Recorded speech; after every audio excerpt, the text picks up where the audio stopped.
Sa ngalan ng Ama at ng Anak at ng Espiritu Santo. Amen.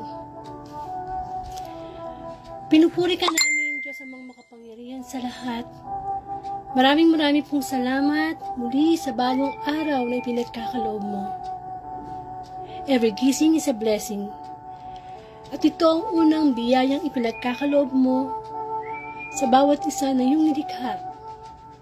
Ang muling gumising sa panibagong umaga. Nawa sa araw na ito, ang mabuting balita, ang mensahe nito ay makapagbigay sa atin ng kalakasang espiritual.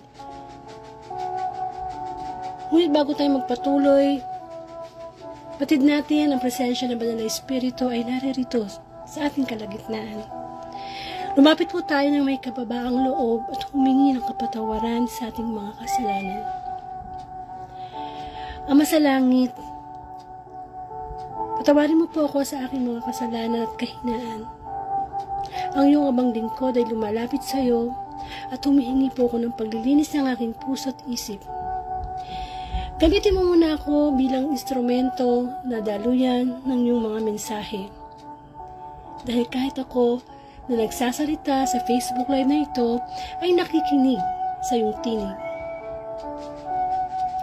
Bigyan niyo po ako ng karunungan upang sa ganon, ang mga salitang bibitawan ko ay mapakinabangan namin lahat. Banal na Espiritu, kinakailangan ka namin sa mga oras na ito.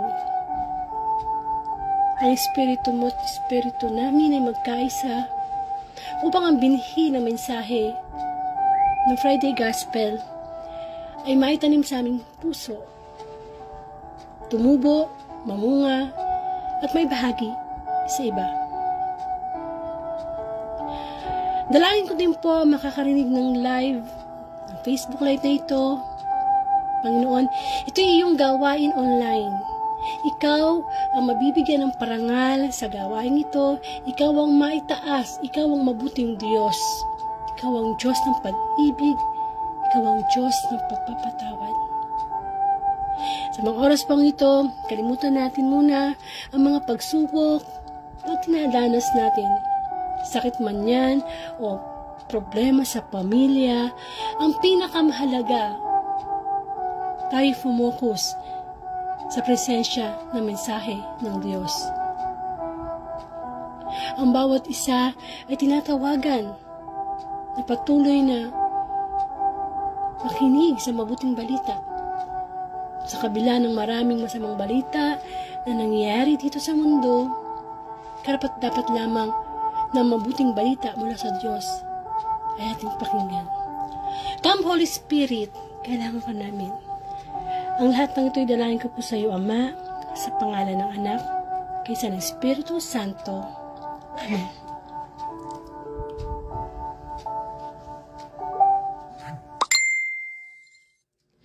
Bigyan po natin ng parangal ang mabuting balita.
Mga kapatid kong minamahal kay Kristo, ang mabuting balita ayon kay San Lucas. Papuri sa iyo, Panginoon. Babala sa mga bayang di nagsisisi. Kawawa ka, Chorazin. Kawawa ka, Bethsaida. Sapagkat kung sa Tiro at Sidon, ginawa ang mga kababalaghang ginawa rito sa inyo, di sinsanay malao na silang nagdaramit ng sako at nauupo sa abo upang ipakilalang sila'y nagsisisi. Sa araw ng paghuhukom, higit na mabigat ang kaparusahan ninyo kaysa kaparusahan ng mga taga-Tiro at taga-Sidon. At ikaw, Kapernaum, ibig mong mataas hanggang sa langit, ibabagsak ka sa Hades. Ang nakikinig sa inyo'y nakikinig sa akin. Ang nagtatakwil sa inyo'y nagtatakwil sa akin. At ang nagtatakwil sa akin ay nagtatakwil sa nagsugo sa akin. Ang mabuting balita ng Panginoon. Pinupuri kita, Panginoong Hesukristo. Amen. So, isa pong pinagpalang araw sa inyong lahat. Amen. So, pasensya na po. Alam nyo, dapat mag-aano ako tawag dito. Magla-live kanina, alas 6 pa. Nag-post ako sa timeline ko ng 6 o'clock in the morning. Kaya lang, ayun, nagka-problema sa laptop. Nawalan ng sound. So, talagang medyo inayos-ayos ko pa, pero hindi na talaga ubra yung sound ng laptop. So, yung isa na lang yung gagamitin ko. Pero kailangan na naman uli ako mag-encode. Kaya sa ngayon, salamat sa Diyos, natuloy naman yung pag-live natin para sa Friday Gospel through Facebook Live pa rin. Hanggat maaari nga, ginagawa natin ng paraan para mapaganda ang presentation. Kaya na sana gagamit talaga ako ng StreamYard, pero yun nga, may diferensya yung sound ng laptop ko. Kaya doon ako sa isa. No? Ang problema lang, ililipat pa yung mga presentation ko sa kabila. So, it takes time. So, bukas na lang ako mag-StreamYard. So, ngayon, Facebook Live muna tayo. At talaga namang Facebook Live tayo, ibig ko sabihin. So, isa pong pinagpalang araw sa lahat na makakarinig ng mabuting balita, ang Friday Gospel. Nawa, lagi nating isaisip na every gising is a blessing. Unang biyaya na ipinagkakaloob sa atin ng ating Ama sa Langit. Alam niyo ba na kapag tayo ay nagigising sa panibagong umaga, parang nagre-recreate ang Diyos. Ano ibig sabihin nun? Para siyang muling lumilikha. Di ba kung maalala niyo po noon na nung nilikha niya ang sandaigdigan, anong sabi niya? Magkaroon ng liwanag, di ba? Magkaroon ng dagat, magkaroon ng puno, ng buwan, ng araw, mga hayop. At sa bandang huli, di ba? Sabi niya magkaroon ng tao, nakawangis niya. So, ano ibig sabihin nun? Sa bawat pagising natin, para ding uling naglilikha. Inuulit lang ni Lord yung paglikha. Kasi ang bawat araw ay panibagong pagkakataon. Natin aksayahin itong October 6, 2023 na magbalik loob sa Diyos. Kasi panibagong paglikha sa atin bilang isang anak ng Diyos. At napakabuti ng Panginoon sapagkat itong Friday Gospel na ito ay magpapadama sa atin kung gaano natin dapat mahalin ang Diyos at kung gaano tayo kamahal ng Diyos. Ito'y tungkol sa babala sa mga bayang di nagsisisi. Mula sa pagbasa kay San Lucas, chapter 10, verses 13 to 16. Amen. So bago po ako magpatuloy, lagi ko po nire-remind sa inyo na total, nakikinig na rin naman kayo, pakishare nyo na po itong live sa timeline nyo. O kaya, pagkatapos ng live na ito, pwede nyo i-share sa group chat nyo, sa kaibigan nyo. Di po ba? Kasi, itong mga nakaraang mabuting balita, yan ang binibigay sa atin ng Panginoon, na humayo tayo at ipalaganap ang mabuting balita. Yan din naman po ang dahilan kung bakit sa tulong ng Diyos everyday ay ginagamit ko po yung aking social media na Facebook Live para i-share ang Daily Gospel. Napakahalaga po niyan. Kasi sa panahon ito, kakaunti lang ang tao ang nagkakaroon ng interes na makinig ng mabuting balita. Bakit kaya? Kasi nga po, ayaw ng dyablo na tayo ay makikinig ng mabuting balita o ng gospel. Kasi, ang gusto ng dyablo, maging busy yung mind natin sa mga iba't ibang bagay, sa mga problema natin sa buhay, which is hindi dapat. Tulad nga ng sinabi ko kanina, every gising is a blessing. Kung hindi tayo ginising ng Diyos, wala tayo ngayon. Hindi ka nakakarinig ng gospel. So, hindi aksidente na nakikinig ka ngayon o hindi rin aksidente na magkakaroon ka ng interes na makinig araw-araw kasi ito'y pagkain ng ating espiritu. Huwag natin kakalimutan na bilang tao, tayo binubuo ng, diba, hindi lang katawang lupa, meron tayong espiritu at kaluluwa. Kung ating katawang lupa ay kumakain ng 3 beses isang araw dahil ayaw natin magkasakit, kamusta naman yung ating espiritu? Kamusta naman yung relasyon natin sa Diyos? Nagdadasal ba tayo? Nakikinig ba tayo ng salita ng Panginoon? Nagbabasa ba tayo ng Bible? So, mahalaga talaga. Lalo na ngayong mga panahon na ito na last days na anytime Jesus will come. Anytime maniwala tayo. Kaya lang, hindi pa siya dumadating kasi sobra-sobra yung pagmamahal sa atin ng Diyos. Binibigyan pa niya tayo ng pagkakataon para magbalik loob sa Kanya. Bira mo Sino bang mag-aakala na magkakaroon tayo ng pandemic? Buong mundo. Napakabuti ng Diyos dahil pandemic pa lang yung pinatikim sa atin.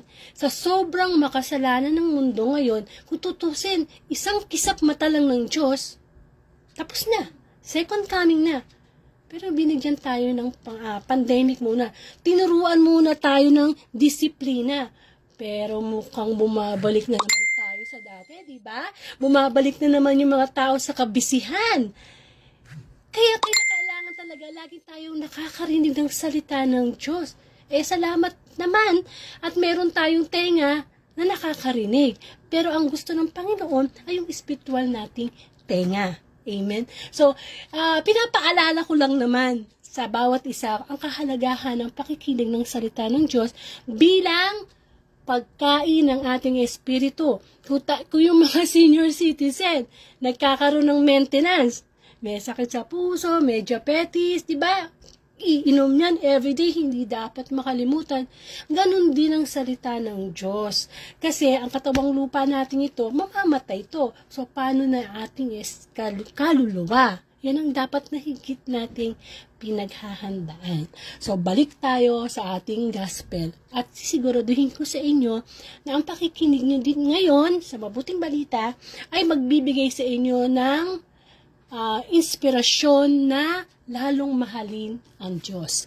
So, eto na. So, balik tayo dito sa gospel. Yung binasa nating gospel.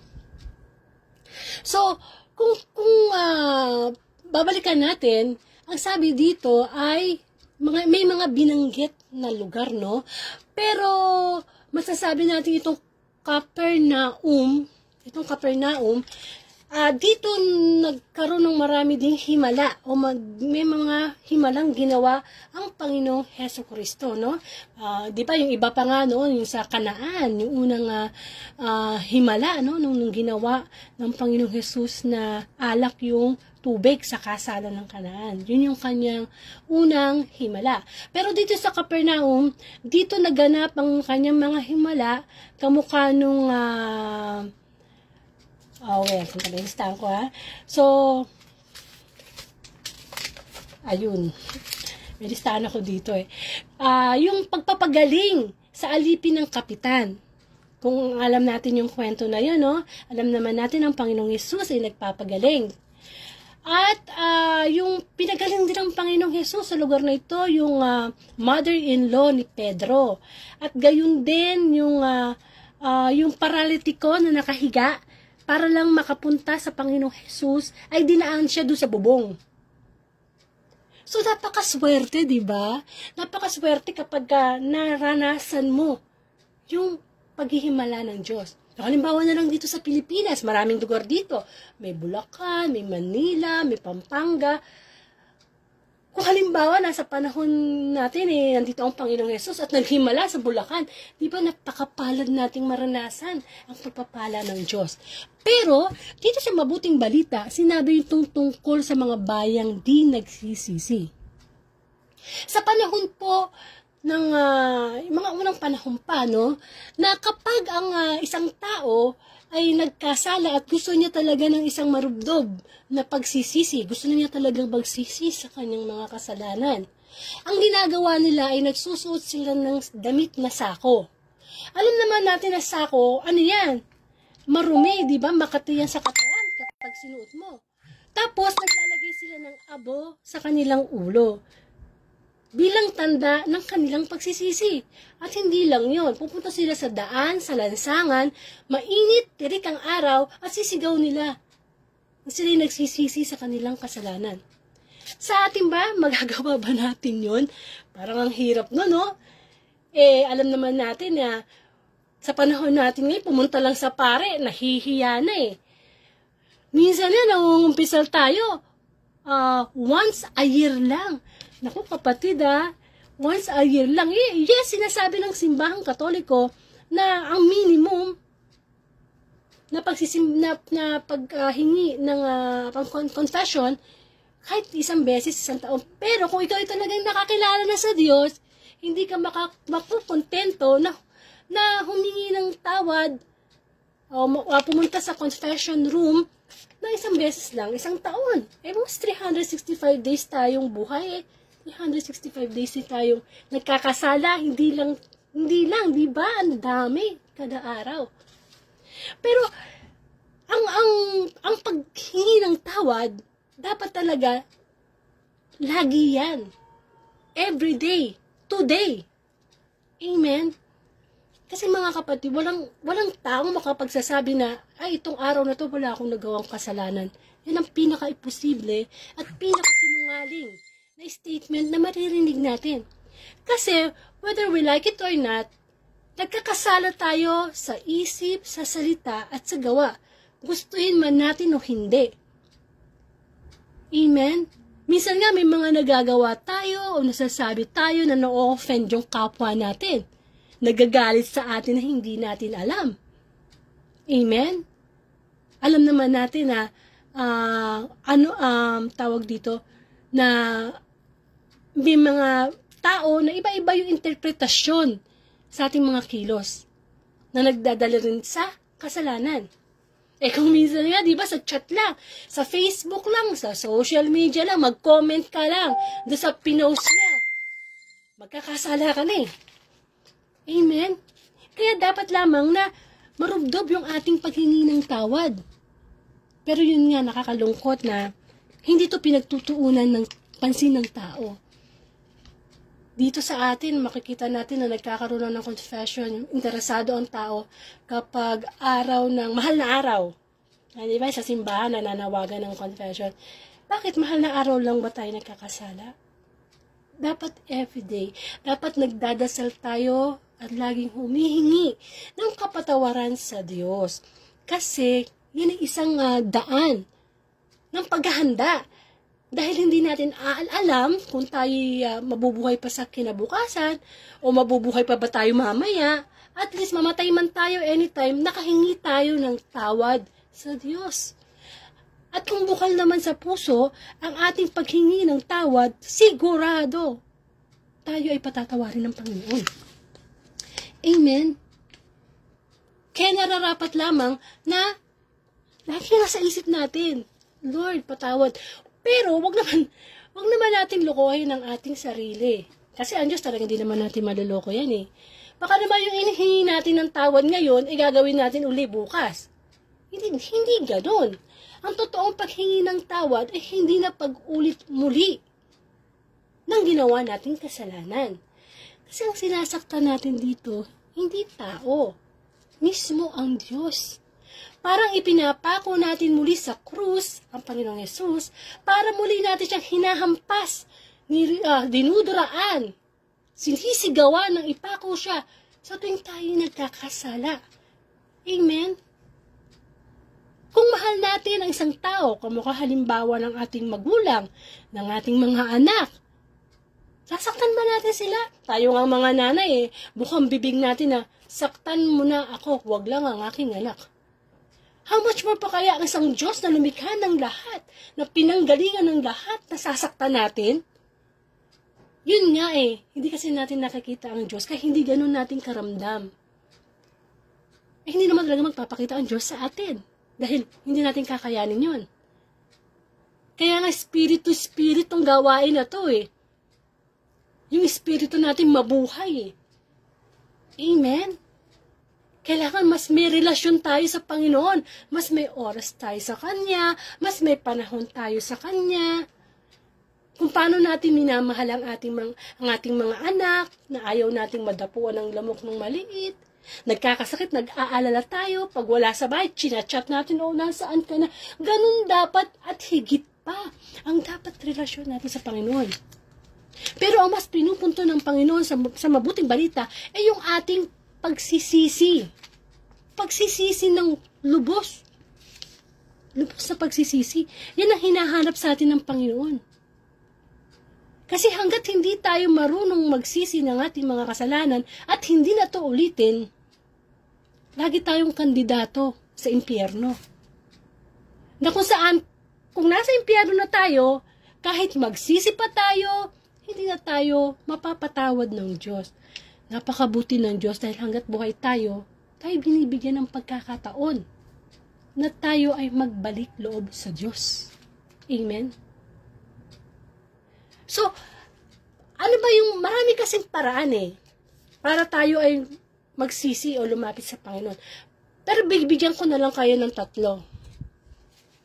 Amen. Diba?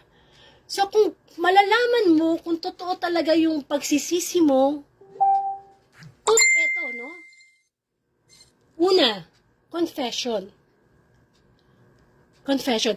Meron tayong sinasabi na, yun nga, pag nagdadasal tayo, lalo ng Ama namin, kaya nga kung mapapansin nyo sa FB Live na ito, hindi nawawala yung dasal na Ama namin sa bandang huli.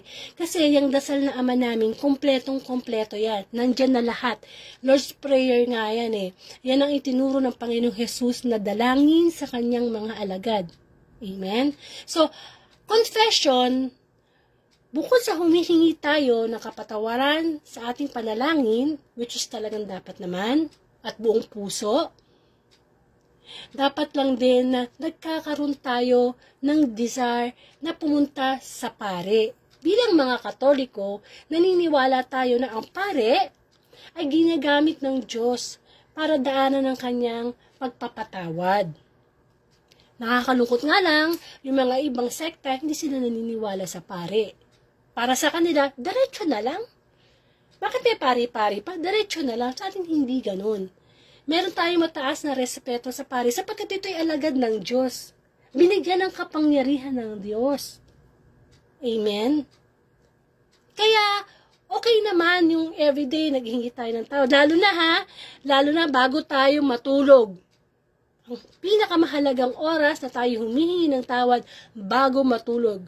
Para anytime na ano man ang mangyari sa atin, kasi pag tulog tayo talaga naman ituturing natin para tayong patay Dahil kahit panaginip natin, di natin mapili. Di po ba? So, bago matulog, kailangan walang galit dyan, walang sama ng loob dyan. Di po ba? Humingi ng tawad. Confession, kailangan halimbawa kahit man lang once a month, schedule natin na pumunta sa pare. Ang mga pare naman, hindi naman tayo tatanggihan yan Halimbawa, magsimba kayo, after nung misa, i-approach nyo kaagad, abangan nyo, pagbaba pa lang nyo ng altar. Sabihin nyo, Father, mangumpisan po ko sandali. Hindi kayo, hindian niya. Bawal sa kanila ang humindi. Diba? Alam nga, ikaw yung pare, lapitan ka ng mangumpisal Yun na nga lang ang interesadong mangumpisal tatanggihan pa. Paano kung ba biglang namatay yun? Hindi man lang, diba? Kailangan kahit once a month, hindi once a year, ay hanapin natin ang presensya ng Diyos sa confession room. Kaya nga, diba, isa yan sa mga 7 sakramento natin. Diba? I'll tell you na once a month, pag talagang bukal sa kalooban mo ang pagsisisi, gagawin mo na yung twice a month. Hanggang sa maging once a week. Hanggang sa, kung pwede lang araw-araw pumunta ka sa pare. Hindi ba? Ang confession kasi, pagpapakita yan ng pagiging humble natin Yung humble, alam mo yung pagiging humble? Kapag lumabit ka sa confession, kailangan magbaba ang kalooban mo. Hindi pwede doon yung nagmamalaki at hindi pwede doon na sinungaling. Sayang ang panahon. Nagpunta ka pa tapos sisinungaling ka lang pala. Amen?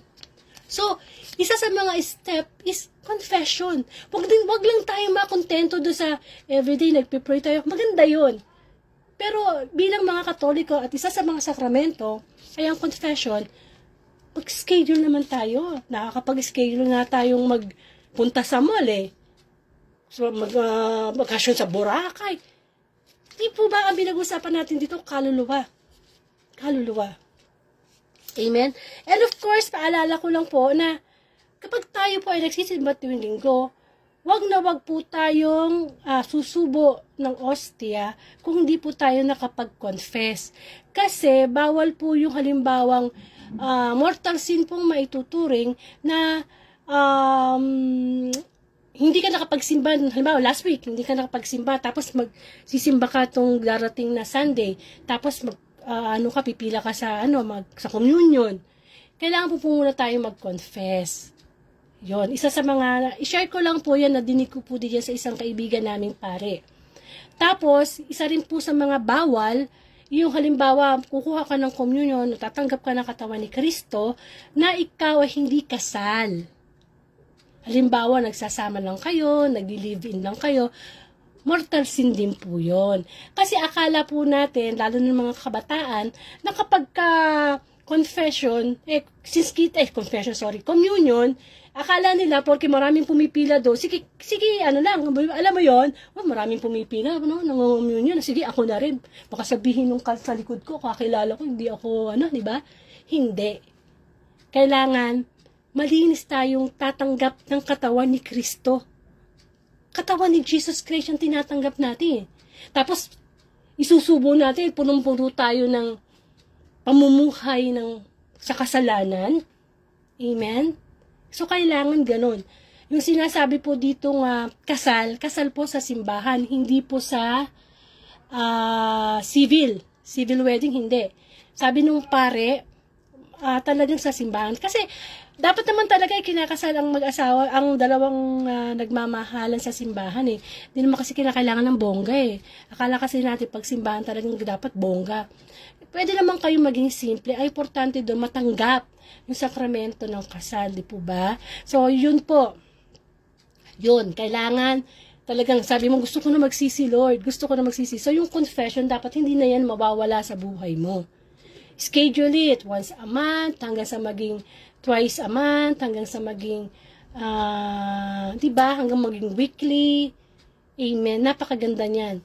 And of course, sa pagko-confess natin, iisipin natin na sinasabi natin ng ating mga kasalanan sa Diyos. Hindi dun sa pare. Presensya.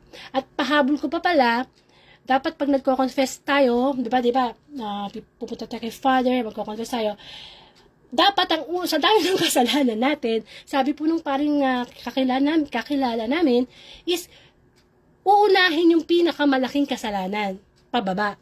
Kasi baka nga may magko-confess kayo, sinasabi niyo muna yung, ay, nangupit po ako, ay, naglaro po ako ng hindi. Kung halimbawa, nangangalunya ka, yun ang una. Pinakamasamang kasalanang nagawa mo, pababa. Kasi mas, para alam ng pare ko, ano ibibigay sa yung, di po ba? So, yun po.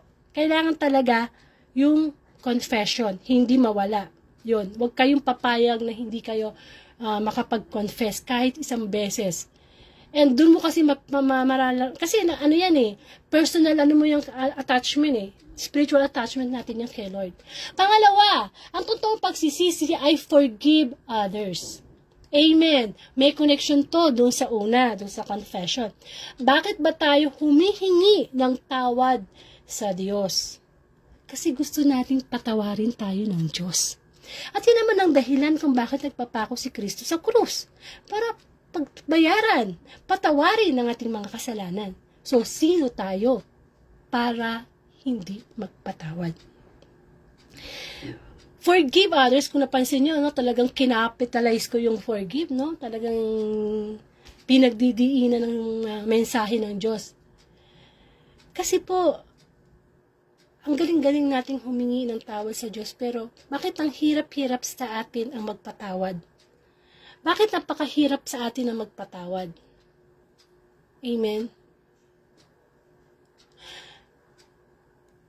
Kasi, because of pride. Because of pride. Sinaktan niya ako eh. Niloko niya ako eh. Hindi niya ako binayaran ng utang eh. Lahat binigay ko sa kanya, tapos gaganti niya. Pansinin niyo yung statement ko, Puro ako. Loko niya ako eh. Ganito, di ba? Kasi nakafocus tayo sa ating pride, sa sarili natin. Kaya hindi tayo makapag-forgive. Samantalang, nag-ask tayo ng forgiveness kay God. Forgive others. Kapag dinadasal natin ng Ama namin, diba? Nandyan yung forgive others at patawarin kamukha ng pagpapatawad namin sa nagkakasala sa amin. Forgive others sapagkat sabi ng Panginoong Jesus, ang hindi nagpapatawad sa kapwa, hindi rin niya patatawarin. Forgive others. Kapag tayo ay nagpapatawad, Nagpapakita na ng totoong pagsisisi. At kapag tayo ay nagpapatawad ng ating kapwa, nagpapakita lamang yan ng humility. At kapag nagpapatawad tayo ng iba, binibigyan natin ng reward ang ating mga sarili. Masarap mabuhay sa bawat araw na walang galit. Masarap mabuhay sa bawat araw na maluwag ang kalooban mo. Marami namang beses na nagbigay ng talinghaga ang Panginoon tungkol sa pagpapatawa na yan eh. Di po ba yung alipin humingi ng tawad dun sa, di ba? Dun sa hari or what? Tapos pinatawad siya. Tapos nung natagpuan niya yung kanyang kapwa alipin, sinisingil niya, ayaw niyang patawarin. Hindi po ba? Ganun tayo, exactly. Ang hilig natin humingi ng tawad sa Diyos, pero pag nagkakasala na sa ating kapwa, ang pride natin, lalo na pag tama tayo, pag alam natin sa sarili natin na tama ako eh. Humility nga eh. Ang utos nga ng Diyos is, ikaw nga yung makipag-ayos eh. Ay ang nangyayari, nagmamatigasan. Kapag galit sa isa't isa, nagmamatigasan. Ikaw ang may kasalanan, ikaw ang lumapit. Hindi ganun. Amen? Kaya forgive others. Kapag marunong na tayo magpatawad, kapatid, totoo yung ating pagsisisi. At yun ay kalulugdan ng Diyos. Yung pagsisisi na yan. Amen? Ang pagpapatawad sa kapwa ay isang biyaya mula sa Diyos. Biyayang tayo unang lumalaya sa kasalanan. And of course, tandaan natin ang sinabi ng ating Diyos. Huwag tayong mahigante. Huwag tayong magparusa. Huwag tayong maghusga. Ipaubaya natin yun sa Diyos. Trabaho ng Diyos yun. Trabaho niya maghusga. Trabaho niya ang magparusa. Tayo, wala tayong, ang tinuturo sa atin, magpatawad. Yun lang ang tinuturo sa atin. Huwag natin kunin yung trabaho ng Diyos. Amen? Huwag natin kunin.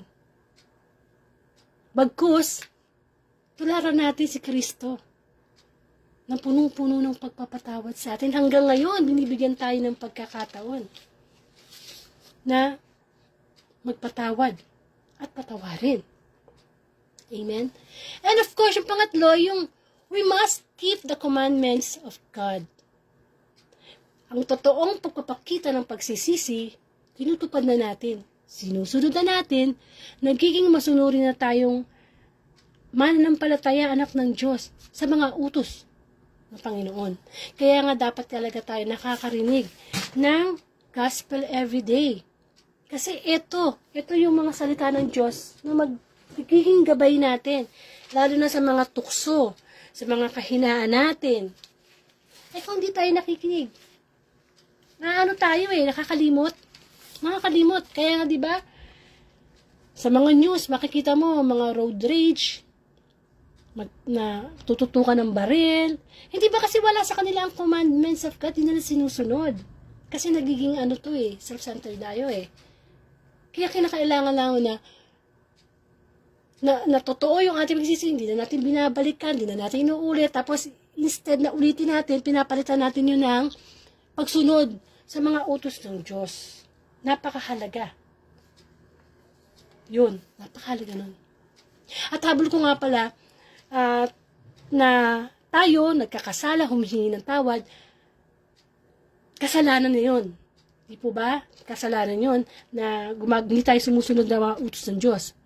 Pero, mas kasalanan, yun tayo ang nagiging sanhi ng pagkakasala ng iba. Amen? Anong ibig ko sabihin? Kasi pag tayo nagkakasala sa sarili natin, most especially ang nadadamage, yung tayo mismo, sarili natin. Kung nagkakasala kayong mag-asawa, kayo ang dalawa ang nadadamage. Tapos nadadamay yung mga anak nyo. Pero, yung maging dahilan ka ng pagkakasala ng iba, ginalit mo siya, inudyukan mo siyang magkasala, inudyukan mo siyang, halimbawa, magbenta ng drugs. Diba, ikaw yung naging instrumento ng kanyang pagkakasala. No? So, hindi na rin tayo nakasunod sa utos ng Diyos. At yan ay napapanahon ngayon. Yung mabanggit yung huwag maging sanhi ng pagkakasala ng iba. Dapat hingi tayo ng kapatawaran dyan. Kaya nga, di ba sabi ko sa inyo, lahat tayo nagkakasala araw-araw, whether we like it or not. Minsan may masabi ka lang na hindi na masama interpretation. Lalo na sa chat, pag ikaw nagsabi doon, nagsalita, at nabasa nung ka-chat mo, siya na magbibigay ng emotions, sa interpretations. Kaya nga, importante naggamit tayo ng emoji eh. Kasi doon natin na i-show yung feelings natin. Diba? Kapag may sinabi ka, tinagyan mo ng angry na emoji, bisan galit ka. Pag love mo. Kasi pwede tayong maging sanhi ng pagkakasala ng iba. At yun nga sabi ko, napapanahon kamukha halimbawa ng mga sikat na artista, sikat na vloggers. Diba? Sila ay nagiging sanhi ng pagkakasala ng iba. Amen? Sa paanong paraan? Kung ikaw isang sikat na tao, nakikita ka sa social media, mapapolitiko ka, artista, vlogger, basta yung kilala ka, no? Nasa iyo, binibigyan ka ng pagkakataon ng Diyos na ipakita sa kapwa mo ang kabutihan ng Panginoon. Pero baliktad na ang nangyayari ngayon eh. Imbis na ang mga vlogger na ito, mga sikat na artista, kung sino man niya, sa ibang bansa man o dito sa atin, hindi, may mga iba na instead na maitaas ang pangalan ng Diyos, ay yung sarili nila ang naitataas at nagiging bida. Ang masama pa na ito, nagkakaroon sila ng mga followers na iniidolo sila. Amen? So, anong nangyayari? Nagiging sanhi sila ng pagkakasala. At ano naman ngayon ang sasabihin nila? Bakit nyo kami sisisihin? Ito kami. Nagpapakatotoo lang kami. Bakit nyo kami hinuhusgahan? Diyos ba kayo? Kapatid, kapag naririnig natin ang salita ng Panginoon, ito'y hindi paghuhusga, kundi ito'y pagtatama sa atin ng Diyos. Kapag tayo ba'y pinapangaralan ng ating mga magulang, paghuhusga ba yon? Hindi. Pagmamahal yun na itama tayo sa mali. Na itama yung ating mali. Amen? Kaya kaya madalas mo marinig sa mga hindi sumusunod sa kalooban ng Diyos na wala kang karapatang husgahan ako. Wala kaming ginagawang masama. Wala kaming tinatapakan na tao. Alam niyo po, kapag kayo ay mangangaral ng mabuting balita, hindi po tayo dapat natatakot na ibunyag ang katotohanan ng salita ng Diyos. Hindi po tayo dapat namimili na halimbawa magtotok ka, o halimbawa pari ka, magtotok ka sa simbahan, tapos makita mo na, ay teka, yung isang nakaupo dun, malaking magbigay yung sa simbahan. Teka, hindi ko siya tatamaan ng mensahe. Hindi dapat ganun. Sapagkat ang mensahe ng Panginoon is bato-bato sa langit, tamaan, huwag magalit. Amen? Tinatama tayo ng Panginoon. Kaya huwag tayong maging sanhi ng pagkakasala. Dapat ihingi natin ang tawad yan. Ihingi natin ang tawad yan. Napakaswerte, no? Kung tutuusin nyo. Kung tutuusin yung mga taong kilala sa social media, napakaswerte nila. Bukod sa nakikilala na sila, kumikita pa sila, yun nga lang. Yung swerte na yun, hindi nila dinala na maging pagpapala. Maging instrumento sila bilang maging tawag pa dito, maging blessing sila sa iba. Nakakalungkot na may nakikita tayo na nagsasayaw sa social media na halos nakahubad na. Mga kabataan na nakakanood, mga sayaw, mga salitang ginagamit. Hindi po ba? Iba na ang mundo, iba na ang kasalanan. Dipindot na. Mabilis na ang technology, mabilis na rin mag-transfer ng message ang kasalanan. Amen? Sana dalangin ko na ang mga sikat na artista na ito, mapa-TV, mapa-social media, ay hipuin ng Panginoon. Kasi ang nangyayari niyan, ang nagiging katwiran nila ay nagiging katwiran na rin ng follower. At saka alam nyo, nasasaktan ako pag nakakabasa ako ng comment na hindi na nga maganda yung pinapakita ng taong yon. Meron na pang magsasabing God bless you. God bless your relationship. God, diba, ginagamit pa ang salita ng Diyos. Na-i-bless yung masamang pinapakitang halimbawa. Amen. So, ang nangyayari tuloy, imbis na yung kanilang kasikatan ay iharap nila sa tao at gawin nilang platform ang kanilang mga TikTok, ang kanilang mga YouTube or whatever, Facebook, na ang Diyos ang naitataas, nagpapakita ng mabuting asal at kababaang loob, wala. Nagkakaroon sila ng sariling rules. My life, my rules. Ganun ang nangyayari. Kaya napakahalaga na alam natin ang salita ng Panginoon, ang kanyang mga commandment, para agad tayo nakapagsisisi, nakakapagbalik loob sa Diyos. Dahil nakakatakot na talaga ang social media ngayon. Ang advantage ng social media is napabilis ang communication, pero napabilis din talaga ang kasalanan. Kaya simulan na natin na magbalik loob sa Diyos ng totoo. Through confession, through forgiveness, forgive others, we must keep the commandments of God. Napakahalaga po nun. Kasi kung di pa natin gagawin nun, sinong gagawa nun sa atin? Binigyan nga tayo ng free will eh. Pambihira naman ang free will na yan. Inabuso naman natin. Ang dami ng blessing na nabigay sa atin. Pero, yung nagbigay, hindi natin binabalikan. Alam niyo kung babalikan natin yung gospel kahapon. Hindi. Sorry, yung gospel para sa Sunday. Itong darating na Sunday, no? Kasi nag-cell group kami kahapon eh. Masasabi natin na kasi ang gospel sa Sunday is tungkol sa talinghaga, sa ubasan at mga kasama eh. Yung may-ari ng ubasan, humihingi lamang ng konti, kapirasong parte doon sa kanyang kita doon sa kanyang ubasan. Pero, di ba? Ganid yung mga magsasaka. No? Tayo din. Nagiging ganid tayo kaya hindi tayo makapagsisi ng kasalanan. Meron ka na, gusto mo pa more. Minsan nawawalan sa atin ng contentment. Di ba? Kapatid, ang pagsisisi ay laging sa huli. Walang pagsisisi na nauna. Kaya dapat hanggat alam naman natin kasi kung ano ang tama at mali, kung ano ang kasalanan ng hindi. Kaya lang, patuloy nating ginagawa yung kasalanan kasi nasisiyahan tayo. Ginagawa natin kahit hindi kalooban ng Diyos o kahit salungat sa gusto ng Diyos. Kasi nga, natutuwa tayo.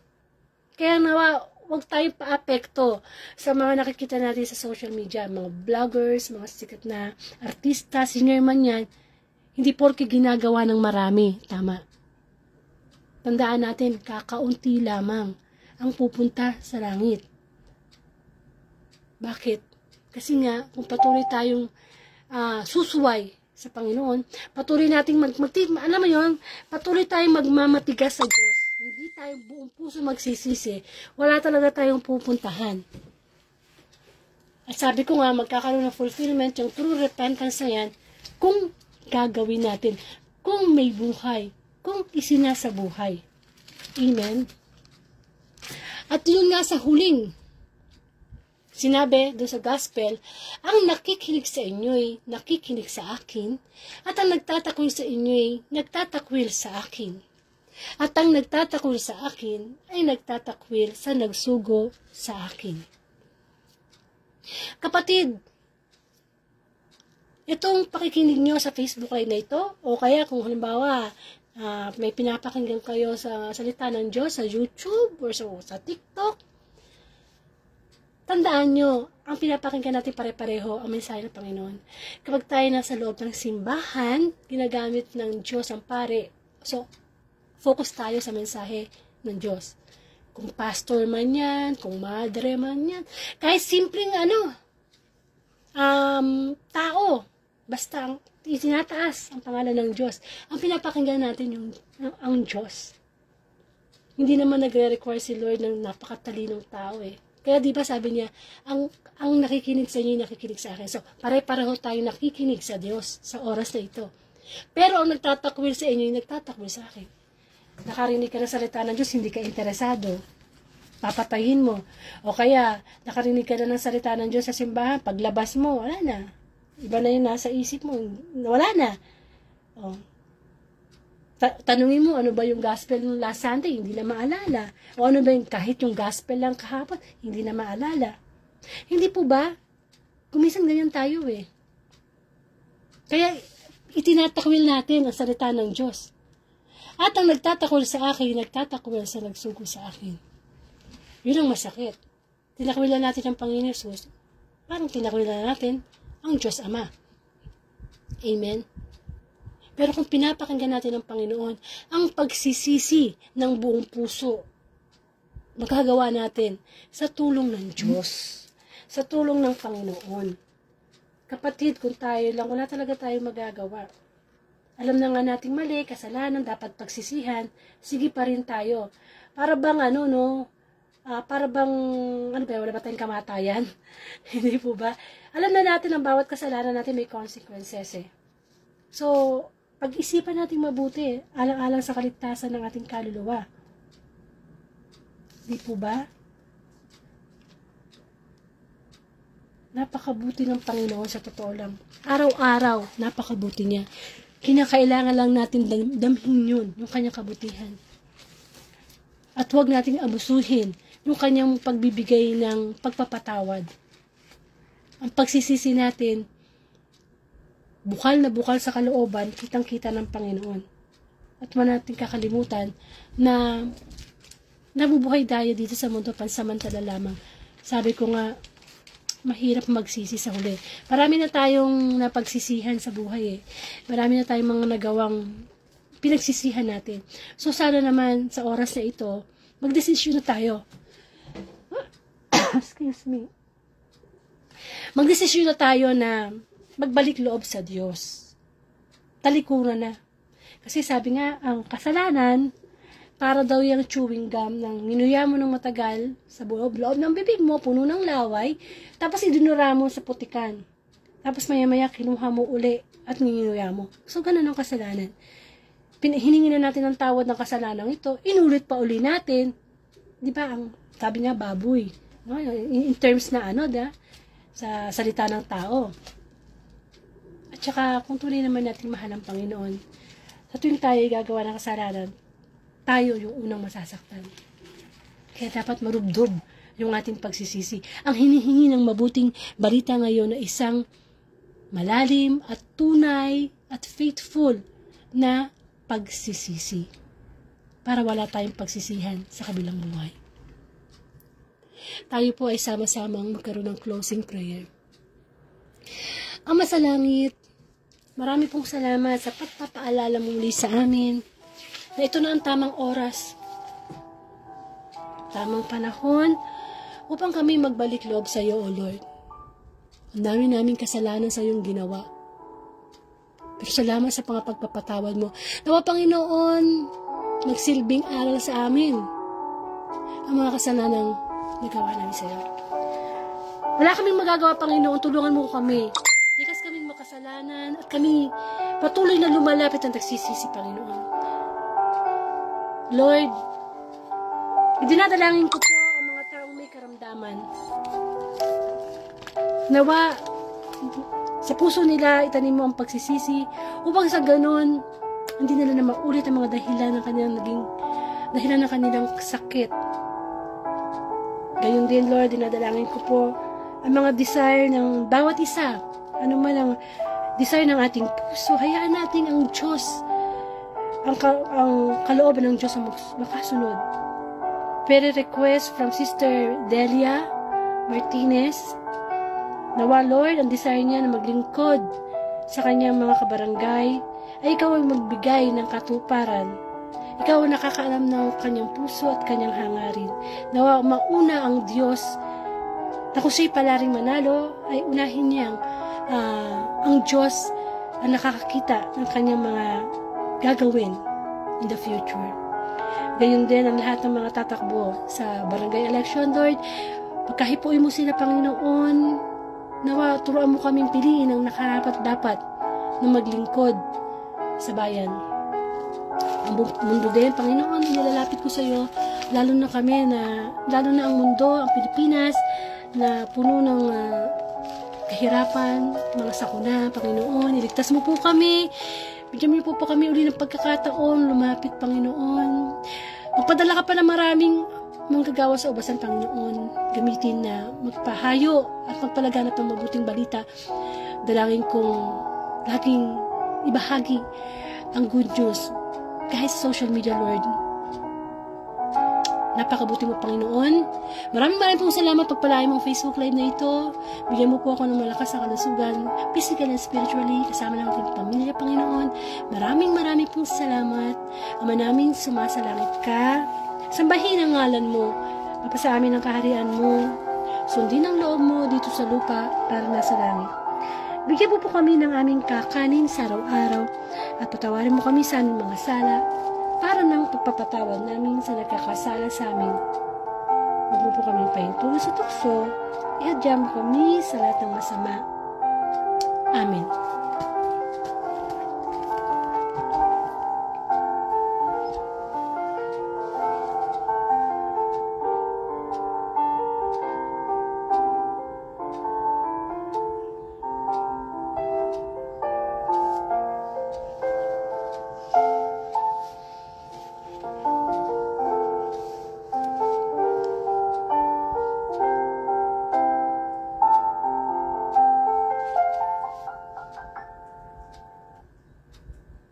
Okay, maraming salamat sa mensahe ng Panginoon. Napakaganda ng kanyang spiritual na pagkain ibinigay sa atin ngayon. Pinapaalalahanan tayong lahat na magsisi ng totoo. Hindi bukas, kundi ngayon. Amen. Mabaglit loob tayo sa Diyos. So, pakishare na lang po itong Daily Gospel, itong pong Friday's Gospel sa inyong timeline. Kung hindi nyo naabutan ang FB Live na ito, pwede naman nyo pong i-replay sa aking Facebook account, Angelica Dorde, sa aking YouTube account. At kung kayo po ay gusto nyo magpa-add sa group chat namin sa Word of God, i-PM po nyo ako at i-add ko po kayo. Kung saan pwede po kayong mag-post ng mga tungkol sa Diyos, ma-update kayo sa araw-araw na Daily Gospel, paminsan, basta yung Gospel, araw-araw po yung paminsan, special topic, and in the future, balik tayo sa pagkuha ng guest, ng preacher, kasi ginawa naman natin dati yan, na kumuha tayo ng iba't ibang preachers sa iba't ibang Catholic charismatic. So, schedule lang natin yan. Inaayos ko lang yung mga schedule nila. So, yun po. At sana lagi tayo magkaroon ng desire na hanapin ang salita ng Diyos. Kahit anong ginagawa natin, no? Kahit anong ginagawa mo dyan, nagluluto ka ngayon, nakahiga ka, meron namang, pwede mo namang lakasan yung volume, no? Kahit nakapikit ka na pwede mong pakinggan ang salita ng Diyos. At huwag kakalimutang i-share. Yan ang pinakamahalaga at isa sa mga paraan para mapasalamatan natin ang Panginoon. Maraming pong salamat at aasahan tayo ng Diyos kung ibibigay ang October 7, 2023. Isa na namang mabuting balita ang Saturday Gospel, ang sama-sama nating pagnilayan. Wala pa lang ako ngayong fixed na oras Basta kung Facebook friends ko po kayo, kahit hindi naman pinapublic ko naman pagka tungkol sa salita ng Diyos Ang aking hindi lang pinapublic pagka yung mga personal kong post, no? So, usually, nag-ano ako FB Live 6 in the morning or 6 or 7 in the evening. So, abangan nyo lang yan sa Facebook ko, timeline. Nagpo-post naman po ako pag malapit na akong mag-live. Amen. So, ginagawa natin to, ang pakikinig nyo, ang paggamit sa akin ng Diyos sa pagpapahayag ng mabuting balita sa kapurihan ng Panginoon. Muli, to God be the glory.